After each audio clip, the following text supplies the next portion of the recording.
Welcome to the Slow Living Podcast. If you are ready to ditch hustle culture for good while continuing to meet your personal and professional goals, you are in the right place. I'm your host, Stephanie O'Day, and I work with overachievers from all over the world who are ready to stop living life in triage mode and start living the life of their dreams, one filled with abundance, joy, and a sense of purpose. Life is meant to be enjoyed, not endured. Let's get started. Hi there, Slow Down Society. So if you're a fan of the podcast, you're going to absolutely love the book. Slow Living, Cultivating a Life of Purpose in a Hustle-Driven World is now available wherever books are sold. Buy it for yourself, your children, your friends, and your neighbors. You can get all the juicy details at stephanieoday.com/slow living book. Trust me, this is hands down the best $20 you'll ever spend. Hi there, Slow Down Society. Steph here, and we are on episode 181 of the Slow Living Podcast. And I am so excited because today Mel Matthews is in the house, and Mel has a brand new cookbook. And what's so exciting is she is the creator of the Homestead Fam, which showcases her to her audience simple and accessible homesteading lifestyle. And she lives on 2 acres in Michigan with her family. She has 3 kids under 5, and her newest cookbook is called Cook Like a Homesteader. It's filled with easy, accessible recipes that anyone can do using everyday pantry staples without preservatives. We are so excited to have her. And Mel, thank you so much. First off, you look wonderful for a mom who just wrote a cookbook with 3 kids under 5. My hat is off to you. Thank you so much. So that was a bit of your backstory, but how did you get started? I mean, your website and your social channels are ginormous. How did this all get started? Yes, thank you. It got started kind of as a creative outlet for myself. So, as you mentioned, I have 3 kids now under 3. At that time when I started, I think I was pregnant with my second. So I was just kind of looking for something. I love being creative to put out into the world. And so I started sharing about my life, and it kind of took off from there, and I turned it into my business, and it allows me now to stay home with my girls, which I am over the moon about. So that's kind of how it all started. Oh, I didn't realize they were all baby girls. So I Yes. too have baby girls, and I too got started writing online so I could stay home with them and fun. And then there's a lot of overlap with slow living and homesteading and that kind of romantic ideal. And I know from watching your social media, you do point out it's not all sunshine and roses. It is actually hard work. But how do you go about kind of romanticizing the homesteading lifestyle, but also being down to earth the way you are? Yes, I think especially in the homesteading niche, sometimes it can kind of be portrayed as like all sunshine and rainbows, like you said. And I like to be very realistic as well. I'm all about kind of romanticizing my life, kind of how you mentioned. So that makes things it makes your life just feel more fulfilling when you do those things, and you feel good during the day, but it's also hard work. So I try to show kind of both sides, how yes, like if you work hard you can kind of have these other pockets and moments of where you actually be very present and very fulfilled in what you are doing. And just to be clear, you are not living completely off of your 2-acre plot of land. As in like off grid? Yeah. No. So that's another thing. I don't like I'm never like trying to portray that like we live completely off grid. I love my modern conveniences, right? Like I couldn't live without my dishwasher.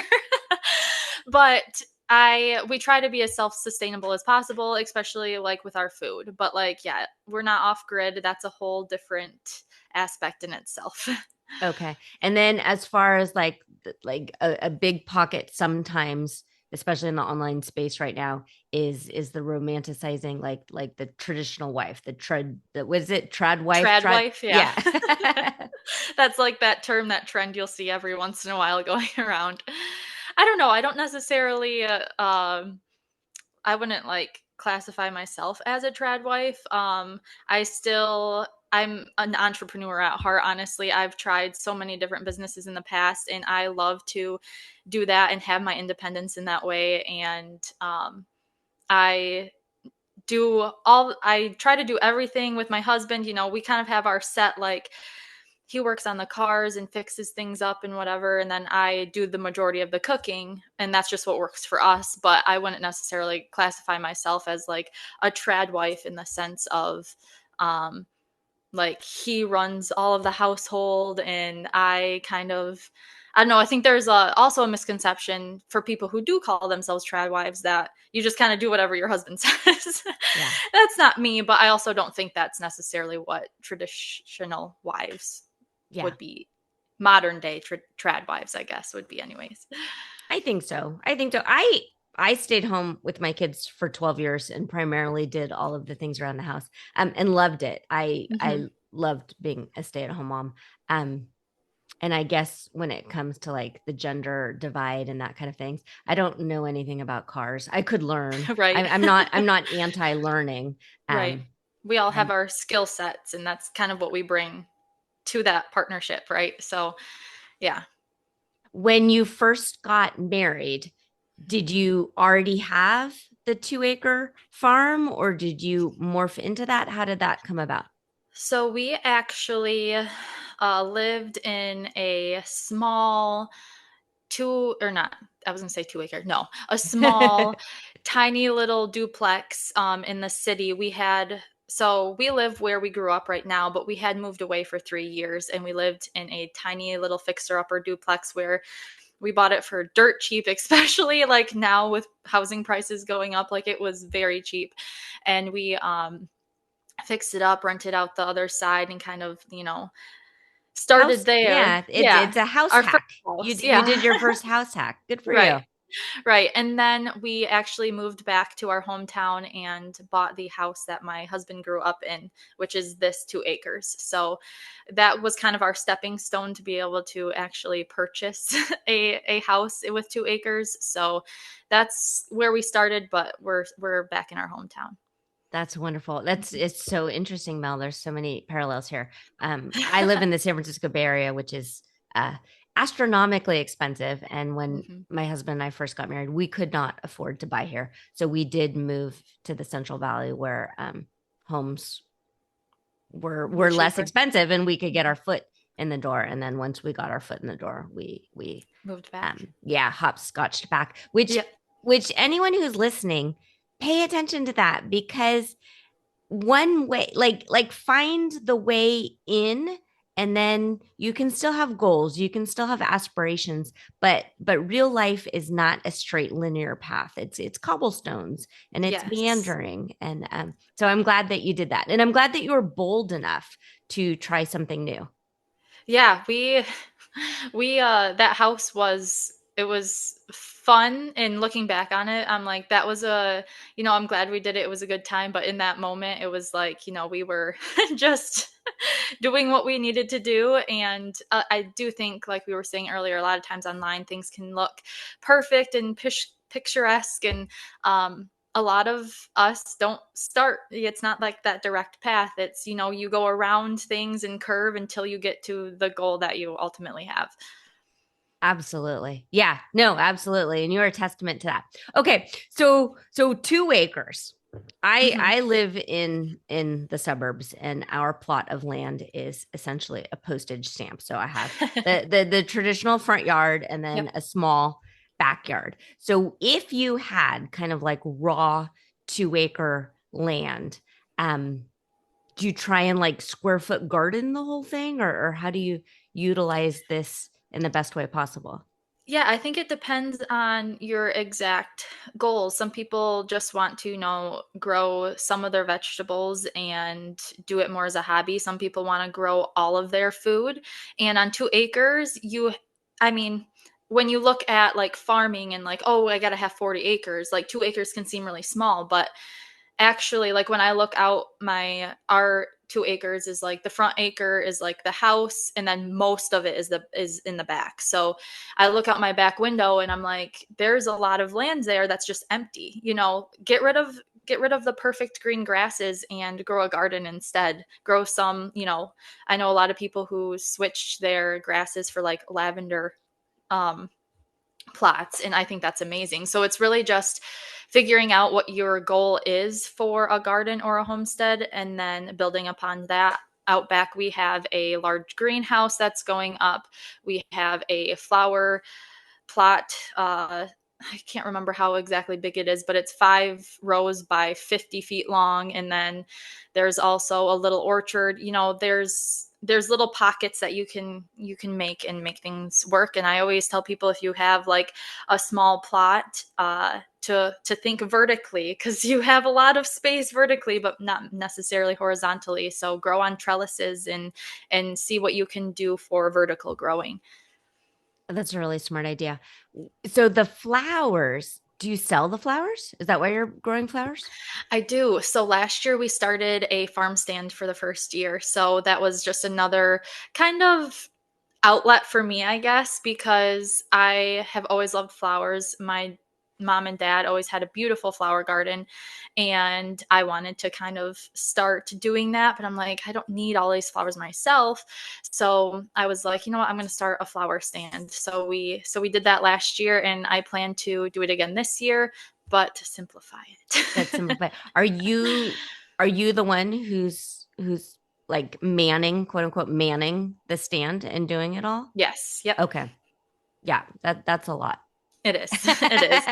Yeah, especially when I've got, like last year, I don't know what I was thinking last summer. I was writing my cookbook, and then that was the first year of the farm stand, and I was, postpartum because I just had my daughter that spring. So, yeah, it was a blur, but stepping stones and getting to the goals.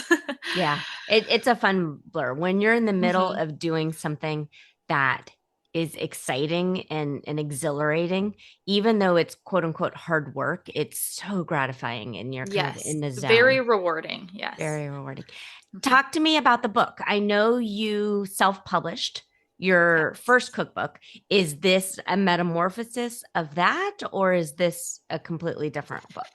So this book is going to be a completely separate book. There's not any, or if maybe one or two or three that actually are like the same in the book, in both books, I should say. And this one is more so a guide as well as a cookbook. So in it, you're going to learn how to water bath can, how to ferment, tips and tricks on baking. Whereas my other one was very basic. Just, I don't even know how to cook. I just want to make some healthy swaps. Like, Yeah. just give me the recipe and let me get on with my day kind of thing. And this one's a little bit more in depth and a lot more, some more elaborate recipes from our homestead. From your homestead. So that said, I mean, I have a background in writing cookbooks, so I like to read cookbooks just to read them because I'm weird and dorky in that way. Um, I was blown away at how simple your bread recipes are. And we're a gluten-free family. And what I love is that your flour base is just a regular all-purpose flour. So you can just flop that out, swap it, not flop, swap with a gluten-free mix. And I'm really kind of excited. Your publicist sent the PDF copy, so now I Hmm. need to actually buy the book so it can sit on my counter. And but I've got 3 kids in the house, and they're much older than yours, Hmm. and so they can do this. And yeah, the cheddar jalapeno bread, all of these quick. It's Yes. like a quick mixed bread is how I would Yes. describe it. Yep. And I try to keep it that way because, well, number one, that's what I like to do, but I also like it to be accessible. So sometimes I'll get asked like, "Oh, do you use all these type of different, ancient kind of breads and or flours?" And I'm like, "You know what? I don't. I buy flour in like 50-pound bags in bulk, and I think that's the best way budget wise and like sanity wise, because you don't have to worry about all these different ingredients and what's going in this one, and using those different flours is a whole different learning curve in itself. So using just all-purpose like baker's flour or unbleached flour is primarily what I use. Absolutely. I agree with that. And I love that you brought up frugality. Um, because I think sometimes, especially online, people Mm-hmm. are trying to make things just so. And in doing that, they complicate what should be simple. I mean, looking back on it, like if you actually go back to the homesteaders, they're making it with the least amount of ingredients possible Mm-hmm. and as quick and easy and simple as possible because they had Yes. stuff to do. And I had just recorded a podcast on like living a B plus life. And and maybe the quote unquote ideal from a nutrition standpoint and a show offy standpoint is to grind your own wheat and do Mm-hmm. this and have all of these different little bags of amaranth and xanthan gum and stuff. But I love how it's quick and easy and very accessible, Mel. Yes. And that's something I am very passionate about in what I share and what I do, because I think again with the homesteading niche, it can feel so unaccessible, and a lot of people think it has to be so expensive to do so.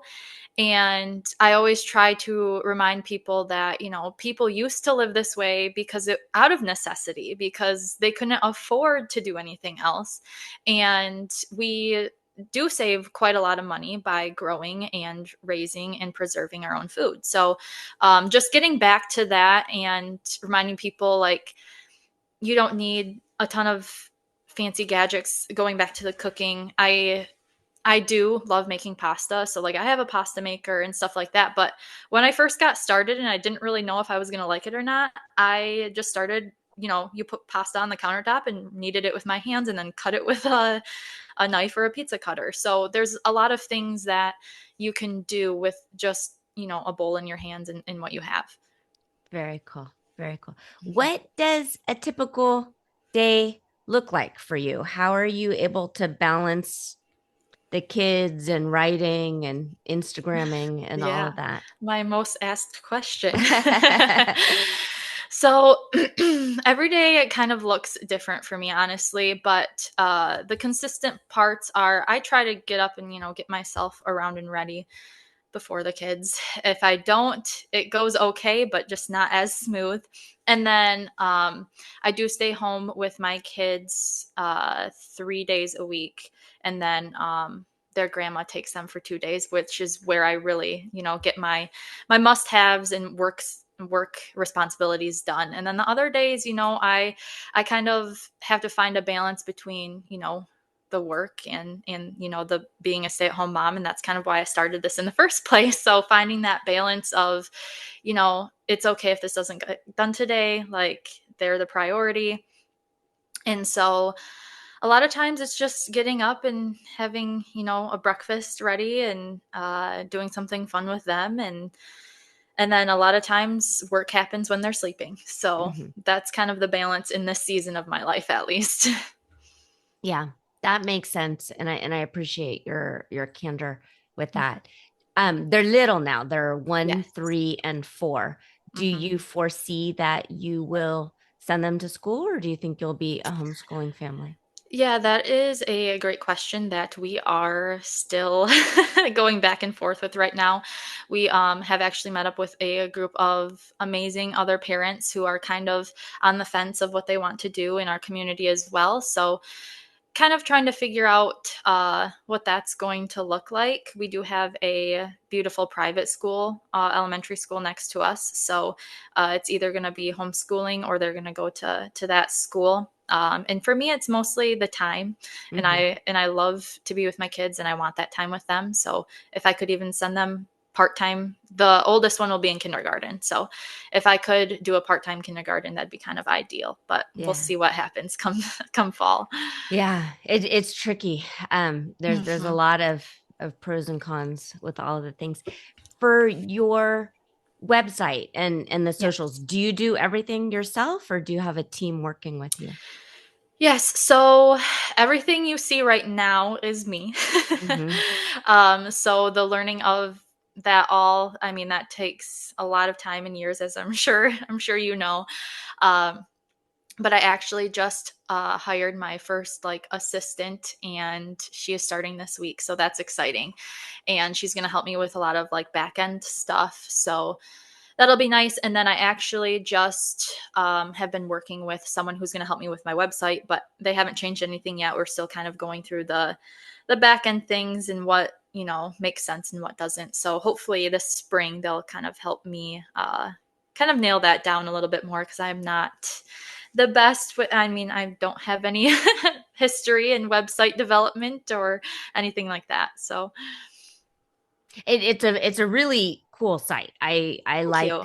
I like your site, and I think you've done a lot. And I think anyone who has a bit of an entrepreneurial brain, um, it's tricky because you want to do absolutely everything yourself. Hmm. And I think in general, people who start writing online and doing this, we pretend we're not type A super over the top control freaks, but really we're really, But really. really, yes, we still want the control. Yeah, like for me, having these other things like kind of hired out is like, I'm gonna have you do this, but I still need to be in control. Like I like need to show you, and then I'm gonna review it still. Yeah. Until I feel very super comfortable with that person and the quality and how it's gonna go. So Yeah. Do you have animals on your farm? right now we have chickens, ducks, and rabbits, and Chickens. I'm hoping to add sheep this spring. So fingers crossed. Okay. And then so with the egg crisis and everything, Hmm. did that affect you at all, or did you end up selling more of your eggs? So with chickens in the winter, their egg production slows down quite a bit. So we, we closed the farm stand, which is where we would sell the eggs. We closed that for the winter.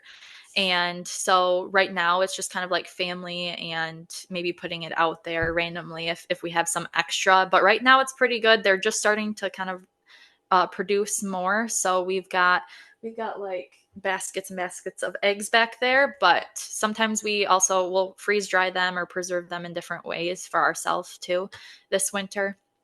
But we will be selling them again in the spring. But I have seen a lot more people asking, that's for sure, if Yeah. we have any. Yep.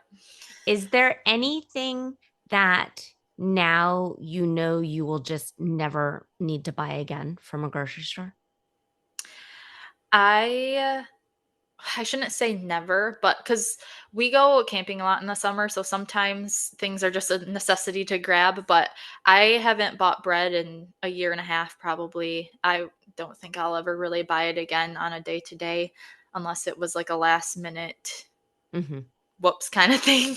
Yeah. Um, so bread for sure. Some different condiments I don't really buy anymore. Mayonnaise is super easy to make, so I don't really buy that. A lot of canned goods we have on the shelf. So canned soups and stews are, they never really were part of our diet, but now for sure not, because we do our own. And I don't buy much pasta anymore either, because I will make that in bulk and preserve that as well. So a lot of different, like if you can make it with flour, I'm not really buying it anymore. Okay. Tortillas. I love sourdough, so we'll do sourdough bagels a lot, stuff like that. Okay. So I know the baby's one right now, but Yes. when you were kind of like in your nesting stage and you were getting ready, did you have the idea like I want to make sure the pantry and the freezer and that kind of stuff is stocked with at least a certain amount of food? And what was your thought process on that? Yeah, so that's kind of I mean, that's kind of how our house runs on a day to day anyway. I will say, like, when I was kind of in that nesting phase for all of them, it was more so having some, because we always have like our freezer is full of like meat we've raised or processed, and it would be more so getting it out, marinating it or putting it into something that we could just quick throw in the crock pot or something like that. But our meals are usually pretty simple, and a meat and a potato, something that can be kind of thrown together quickly anyway. So that wasn't terrible. I didn't have like tons and tons of freezer meals stocked or Mm-hmm. anything like that. It was kind of just what we have usually on a day-to-day basis anyway. Okay. Yeah. Hmm. And well, it's interesting. I use the phrase, well, if you get hit by a bus, like who's going to take over kind of thing. Hmm. But it seems like your whole just sort of way of being Hmm. um, can be self-sustaining in that if it's not you, your husband or a Hmm. grandparent or someone can come in Yep. and quickly find anything, Yes. anything and everything. Yeah. Yep. And that was the nice thing with another reason why I don't think I really prepared that much in the nesting phase for food wise was because my husband was lucky enough to have some time off too. Like I think he had like a month off and then went back part-time for a little while, so he was in the kitchen doing all of the things for probably about a month. So that was Okay. very helpful. Yeah. And you're in Michigan. So Yes. I would imagine there are times when you're completely snowed in. Yes. Maybe not completely snowed in. My father-in-law does plowing in the winter, so that's nice. So he always has us plowed out, thank goodness. But definitely times where I'm not going anywhere today if I don't absolutely have to. And yeah, and there's often, with that comes we have a few power outages during the year and stuff like that. So it's always nice to have certain things on hand for those instances. Very cool. Very Mhm. cool. All right. Well, Mel, thank you so much. So her cookbook is called Cook Like a Homesteader. Mhm. And even if you live in the city and you think, well, there's no way I would ever live on a homestead. You can still cook that way. You can Mhm. still simplify and not have as many chemicals and preservatives in your food. And it's not that hard. It really isn't. If you can throw stuff in a crock pot, you can Yes. mix together the different things that she's written out. The recipes are easy, they're accessible. College age kids can absolutely do this. Yes. Before we log off, Mel, is there anything else that you want to share or anything we didn't touch upon that I should have asked? No, I don't think so. Just, yeah, the pre-orders for that book come out next month. And just a couple other things I've got coming up. We are launching a homestead community here in the spring too. And if you come to our website, we're the homesteadfam.com, the Homestead Fam on YouTube, TikTok, Instagram, everywhere you can find us. Um, Okay. and then we also have some kitchen products coming out this spring as well. So Oh, lots of good for fun you. stuff. How Thank how are you. you going to do the kitchen products? How did that work out?